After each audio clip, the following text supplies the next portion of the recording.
New Year's Day 2023. While families across the United States were sweeping up confetti, texting Happy New Year, and gathering around their first breakfasts of the year, something invisible was hollowing out the air inside a small house in Cohasset, Massachusetts. An absence.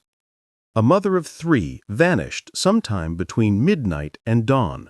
No plane ticket, no camera footage, no rideshare leaving that address. In the basement, bloodstains and a broken knife. And then, nothing but silence. On social media, Anna Walshe looked like a busy, successful 39-year-old, a real estate professional in Washington, D.C., constantly flying between Boston and the capital while raising 3 young sons. Friends say she was the type who always planned ahead, warned people if she'd be busy, and replied within minutes. For someone like that, silence is a signal, and that signal began on New Year's Eve. On the night of December 31, 2022, the Walshes rang in the new year at home with one of Brian's friends. According to Brian, everyone went to bed afterward. Before dawn on January 1, he says Anna got up early, put on makeup, dressed nicely, and left for a flight to Washington, D.C. because of an urgent issue.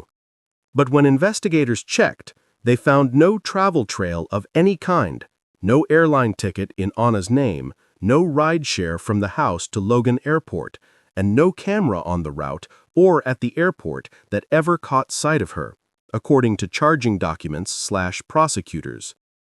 At first, the urgent work trip still sounded plausible. But to Anna's colleagues, it didn't add up. She had meetings on the books, client appointments, unanswered emails. The silence stretched, the worry swelled by the hour. On January 4, Anna's employer reported her missing. That same day, Brian also contacted police.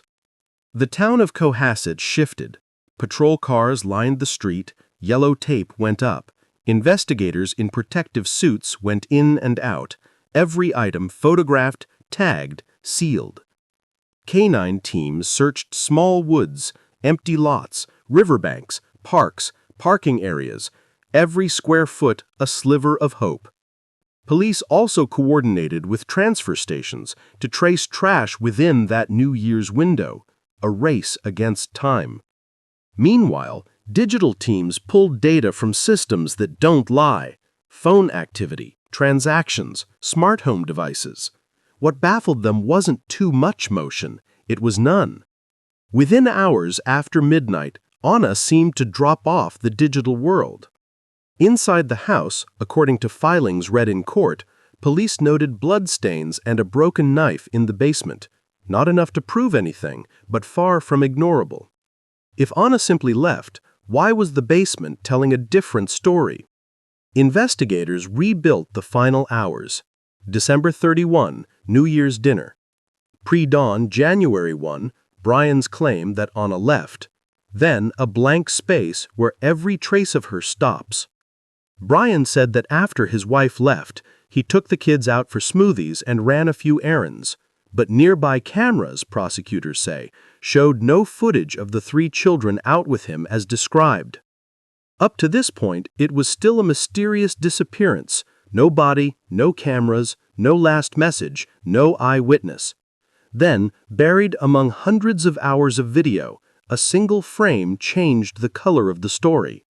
On the morning of January 2, just one day after Anna was said to have left, a camera at the Rockland Home Depot recorded Brian pushing a cart through checkout. According to the charging documents, the receipt totaled about $450 for mops, buckets, tarps, drop cloths, tape. The man in the video wore a mask and gloves and paid cash per the charging documents.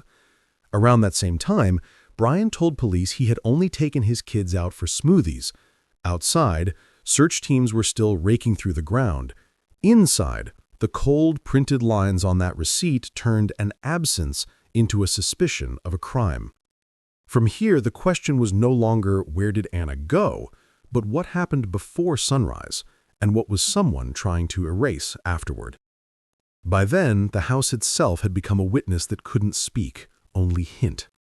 The routines that usually mark a normal morning were missing: the quick check-ins, the calendar pings, the arrived text to a colleague.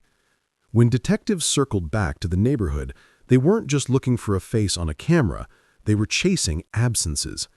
No plate reads on the route to Logan, no toll hits that should have fired if she'd driven, no pings that should have lit up if her phone had traveled at all.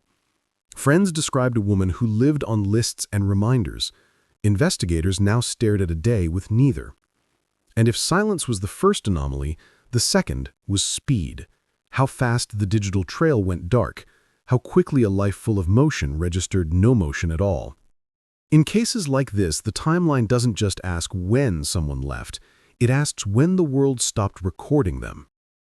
Those cold printed lines on the Home Depot receipt sat still in the investigator's hands, silent yet reading like an accusation. On January 2, prosecutors say, Brian Walshe bought a cart of cleaning supplies just one day after saying his wife had flown to D.C.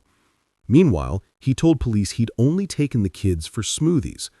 According to prosecutors, no cameras captured the 3 children with him. From here, the timeline split: the version Brian told and the version the data told back. In that split, hours matter.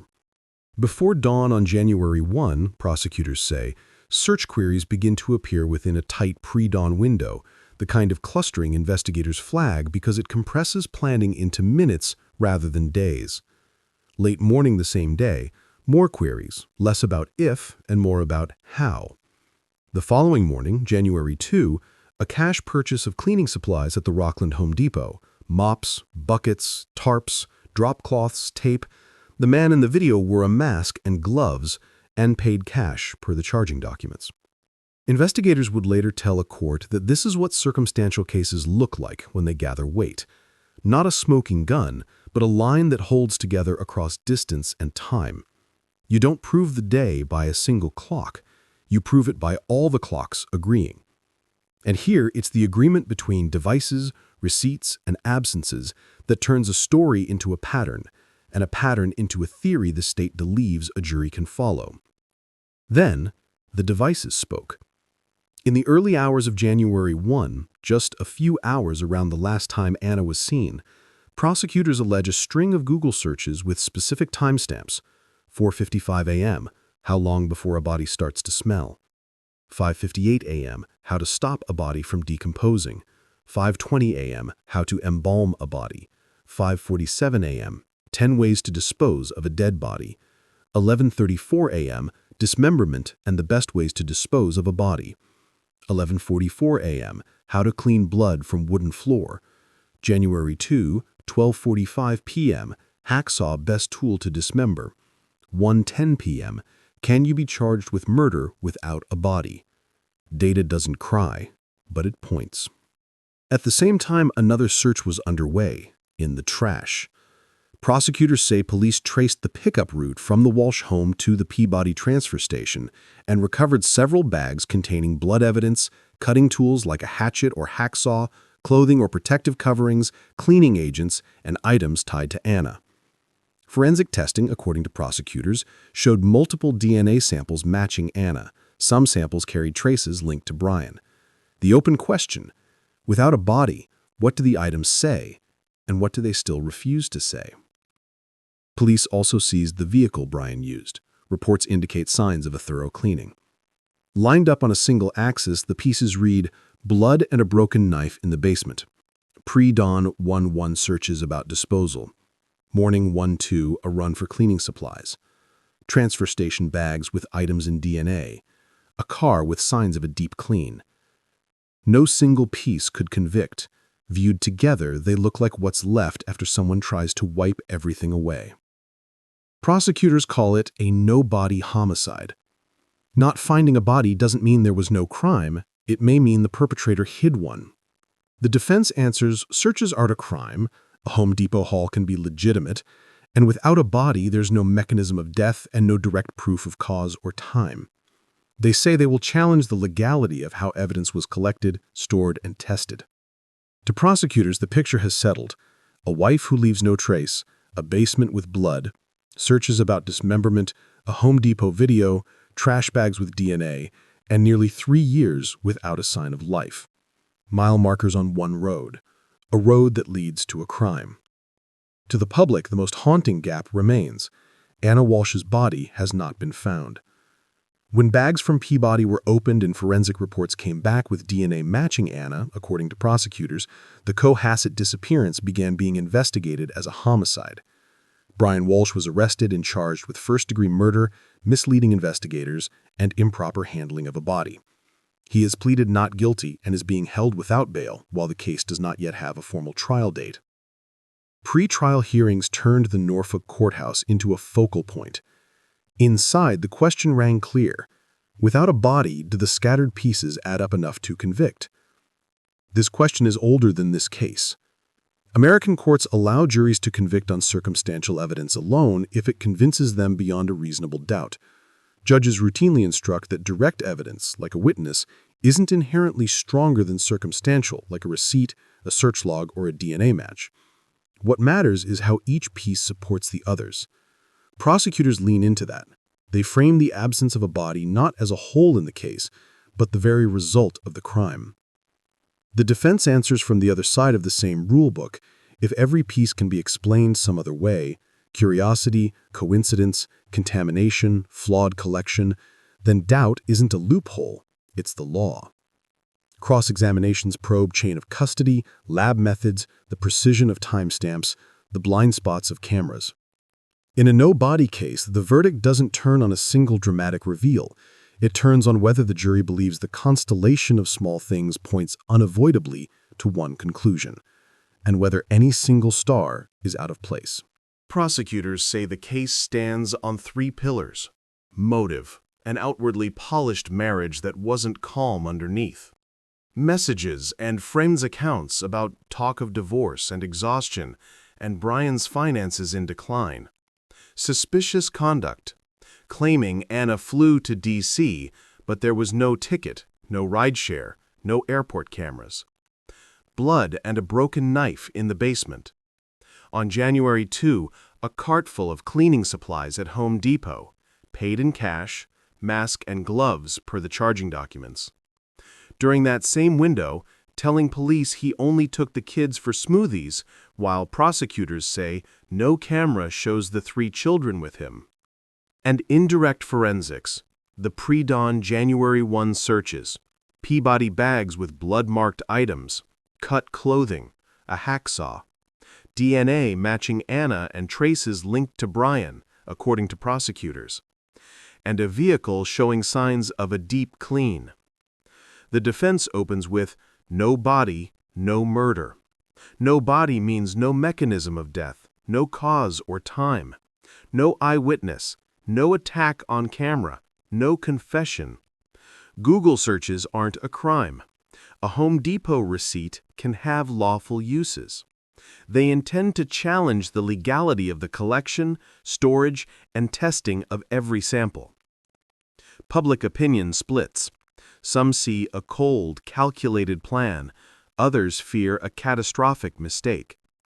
Anna and Brian's 3 sons live quietly with relatives, away from cameras. Children who have never been given a complete explanation. Nearly 3 years have passed since that night of fireworks. No body, no sign of life, no goodbye. Only a dried smear of blood, frozen search terms, trash bags prosecutors say contain DNA, and a courtroom that will have to weigh it all before there's a final answer. On one side, prosecutors with thousands of pages. On the other, the defense repeating 2 words: no evidence. In the middle, a void with Anna Walshe's name on it. That void has lasted almost 3 years. In the months ahead, it will be broken or formalized forever as an unanswered silence. The final question is no longer, where did Anna go? It's this: can a ghost convict a living man? The takeaway: not every crime spills across a floor. Sometimes it leaves only silence and a few digital traces. Those of us searching for truth have to learn to read meaning in that emptiness, without crossing the line from inference into judgment. What do you think? Do the receipt, the searches, and the DNA add up for you? Or is no body still a wall you can't get past? If this case made you think, hit subscribe and turn on notifications so you don't miss the next investigation. There are many more mysteries waiting to be brought into the light.